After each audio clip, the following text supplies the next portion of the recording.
Hello friends, welcome back. അപ്പോൾ ഇന്ന് ഞാൻ നിങ്ങൾ പരിചയപ്പെടുത്തുന്നത് ഒരു പൊമഡോറോ ടെക്നിക്കിനെ പറ്റിയിട്ടാണ്.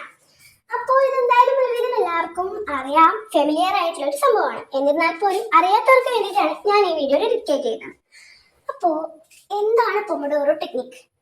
നമ്മളെല്ലാരും പഠിക്കാനിരിക്കുന്ന സമയത്ത് ഇന്ന് ഞാൻ ഒരു 2-3 മണിക്കൂർ കൃത്യമായിട്ട് ഇരുന്ന് പഠിക്കും എന്നൊക്കെ പറഞ്ഞിട്ടായിരിക്കും നമ്മൾ സ്റ്റാർട്ട് ചെയ്യാം. പക്ഷെ ഒരു 10 മിനിറ്റ് ശേഷം നമുക്ക് മടുക്കാൻ തുടങ്ങും. പിന്നെ അതിലെ റീല് തോണ്ടലായി, ഫ്രിഡ്ജ് തുറക്കലായി, ഫുഡ് കഴിക്കലായി, അങ്ങനെ അങ്ങനെ അങ്ങനെ അങ്ങനെ നമുക്ക് പെട്ടെന്ന് മടുപ്പായിരുന്നു. അപ്പൊ ഇതിനു വേണ്ടിയിട്ടാണ് ഞാൻ ഈ പൊമഡോറോ ടെക്നിക്കിനെ കുറിച്ച് പറഞ്ഞിരുന്നത്. ലോകത്തിലെ ഏറ്റവും പ്രശസ്തമായിട്ടുള്ള ഒരു പ്രധാനപ്പെട്ട ഒരു സ്റ്റഡി ടെക്നിക്കാണ് ഇത്. അപ്പൊ ഈ പൊമഡോറോ എന്ന് പറഞ്ഞ വാക്കിന്റെ അർത്ഥം എന്താണെന്ന് നിങ്ങൾക്ക് അറിയാമോ? അതിന്റെ അർത്ഥം, അതായത് ഇറ്റാലിയൻ വാക്കായിട്ടുള്ള പൊമഡോറോ എന്ന് പറയുന്ന ഇതിന്റെ അർത്ഥം തക്കാളി എന്നാണ്, അതായത് ടൊമാറ്റോ. അപ്പൊ നിങ്ങൾ വിചാരിക്കും, ഈ തക്കാളിക്കും പഠനത്തിനും തമ്മിൽ എന്താണ് ബന്ധം? ആ ബന്ധം ഒന്ന് വൃത്തിക്ക് പറഞ്ഞിരുന്നെങ്കിലും മനസ്സിലാക്കാമായിരുന്നു. അപ്പോ ഞാൻ പറഞ്ഞുതരാം. അതായത് നമ്മുടെ 1980കളിൽ ഇറ്റലിയിലെ ഒരു യൂണിവേഴ്സിറ്റി വിദ്യാർത്ഥിയായിട്ടുള്ള ഫ്രാൻസെസ്കോ സിറിലോ എന്നൊരു കുട്ടി. ആ കുട്ടിക്കാണെങ്കിൽ പഠനത്തിൽ ശ്രദ്ധ കേന്ദ്രീകരിക്കാൻ ഭയങ്കര ബുദ്ധിമുട്ടായിരുന്നു. അതായത് പഠിക്കാൻ പറ്റുന്നുണ്ടായിരുന്നില്ല. അപ്പൊ അദ്ദേഹം വീട്ടിലുണ്ടായിരുന്ന ഒരു തക്കാളിന്റെ ആകൃതിയിലുള്ള ഒരു കിച്ചൺ ടൈമർ ഉപയോഗിച്ചിട്ടാണ് അങ്ങനെ ഒരു ടൈം സെറ്റ് ചെയ്തിട്ട് പഠിക്കാൻ തുടങ്ങി. 25 മിനിറ്റ് ആയിരുന്നു അദ്ദേഹം സെറ്റ് ചെയ്തത്. അതായത് ആ 25 മിനിറ്റ് ശ്രദ്ധയോടെ പഠിച്ചിട്ട് പിന്നെ ഒരു ചെറിയ ബ്രേക്ക് എടുത്ത് അങ്ങനെ അദ്ദേഹം പരീക്ഷിച്ചത്. അതാണ് പിന്നീട് ലോകമെമ്പാടും പൊമഡോറോ ടെക്നിക്ക് എന്ന പേരിൽ അറിയപ്പെടാൻ വേണ്ടിയിട്ട് തുടങ്ങിയത്. അപ്പൊ ഈ പൊമഡോറോ ടെക്നിക്ക് എന്താണെന്നുള്ളത് ഞാനൊന്ന് വൃത്തിക്ക് പറഞ്ഞുതരാം. അതായത് നമ്മൾ ഒരു 25 മിനിറ്റ് പൂർണ്ണമായിട്ടുള്ള ശ്രദ്ധയോടെ പഠിച്ചിട്ട് ഒരു 5 മിനിറ്റ് ബ്രേക്ക് എടുക്കാം.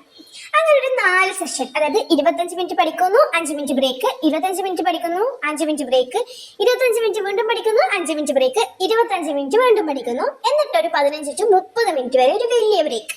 ഇതാണ് ആക്ച്വലി പൊമഡോറോ ടെക്നിക്ക് എന്ന് പറയുന്നത്. ഇത് എങ്ങനെയാണ് യൂസ്ഫുൾ ആവുന്നത് എന്ന് ഞാൻ ഷോർട്ടാക്കി പറഞ്ഞുതരാം. അതായത് നമ്മുടെ തലച്ചോറിന് ഒരു വലിയ ലക്ഷ്യങ്ങളൊക്കെ കാണുന്ന സമയത്ത് മടുപ്പ് തോന്നും പലപ്പോഴും.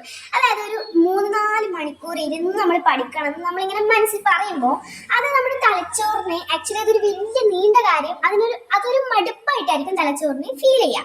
അപ്പൊ നമുക്ക് എന്ത് ചെയ്യും, പഠിക്കാനുള്ള മൂഡ് ഉണ്ടാവില്ല. അതാണ് സംഭവം. അപ്പൊ നമ്മൾ ഒരു 25 മിനിറ്റ് മാത്രം പഠിക്കാന്നുള്ള രീതി, ഒരു ചെറിയ ലക്ഷ്യം മനസ്സിനെ എളുപ്പത്തിൽ നമ്മൾ കൊടുത്തു കഴിഞ്ഞാല്, തലച്ചോറിലേക്ക് കൊടുത്തു കഴിഞ്ഞാല് അത് നമുക്ക് നമ്മുടെ മനസ്സിനെ അല്ലെങ്കിൽ തലച്ചോറിനെ എളുപ്പത്തിൽ സ്വീകരിക്കാൻ വേണ്ടി പറ്റും. അതുകൊണ്ട് തന്നെ നമുക്ക് പഠിക്കുമ്പോൾ നല്ലോണം ശ്രദ്ധ ചെലുത്താനും സഹായിക്കും.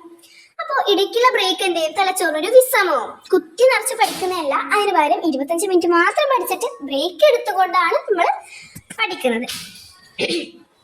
അപ്പൊ അതിനുശേഷം നമ്മൾ ഇങ്ങനെ ബ്രേക്ക് എടുത്തിട്ട് പഠിക്കുമ്പോൾ അങ്ങനെ പലർക്കും കൂടുതൽ ശ്രദ്ധയോടെ തുടരാൻ സാധിക്കും. അപ്പൊ ഇതെങ്ങനെ ചെയ്യാന്ന് വെച്ച് കഴിഞ്ഞാൽ, പഠിക്കേണ്ട വിഷയം തിരഞ്ഞെടുക്കുക, 25 മിനിറ്റ് ടൈമർ സെറ്റ് ചെയ്യാം. അപ്പൊ ആ സമയത്ത് ആ ഒരു കാര്യത്തിൽ മാത്രം ശ്രദ്ധിക്കുക. പിന്നെ എന്ത് ചെയ്യുക, ടൈമർ കഴിഞ്ഞാൽ 5 മിനിറ്റ് ബ്രേക്ക് എടുക്കുക. അങ്ങനെ 4 സെഷൻ ചെയ്യുക. ഇതാണ് പൊമഡോറോ ടെക്നിക്ക്. അപ്പൊ ലാസ്റ്റ് ആയിട്ട് ഈ പൊമഡോറോ ടെക്നിക്ക് എന്ന് പറയുന്ന സംഭവം ഒരു മാജിക് ഫോർമുല അങ്ങനത്തെ സംഭവം ഒന്നുമല്ല. പക്ഷെ പഠിക്കാൻ തുടങ്ങാൻ ബുദ്ധിമുട്ടുള്ളവർക്കും ഫോക്കസ് നിലനിർത്താൻ പ്രയാസമുള്ളവർക്കും പരീക്ഷ വെച്ച് നോക്കാൻ പറ്റുന്ന ഒരു മികച്ച പഠന രീതിയാണിത്. അപ്പൊ നിങ്ങൾ ഈ ടെക്നിക്ക് ഉപയോഗിച്ചിട്ടുണ്ടോ, അല്ലെങ്കിൽ ഇനി പരീക്ഷിക്കാൻ പോവുകയാണോ എന്നുള്ള കാര്യങ്ങളൊക്കെ ഒന്ന് കമന്റ് ചെയ്യൂ. അതല്ലാതെ ഈ പൊമഡോറോ ടെക്നിക്ക് പോലെ അതായത് ഇഷ്ടം പോലെ വേറെയും സ്റ്റഡി ടെക്നിക്സ് ഉണ്ട്. അപ്പൊ അതൊക്കെ കമന്റ് ചെയ്താൽ ബാക്കിയുള്ളവർക്കും കൂടി ഉപകാരമായിരിക്കും. അപ്പൊ വീഡിയോ ഉപകാരപ്പെട്ടാൽ ലൈക്ക് ചെയ്യാനും ഇനി ഇത്തരത്തിലുള്ള സ്റ്റഡി ടിപ്സുകൾക്കായി ചാനൽ സബ്സ്ക്രൈബ് ചെയ്യാനും മറക്കരുത്. Thank you for watching. By.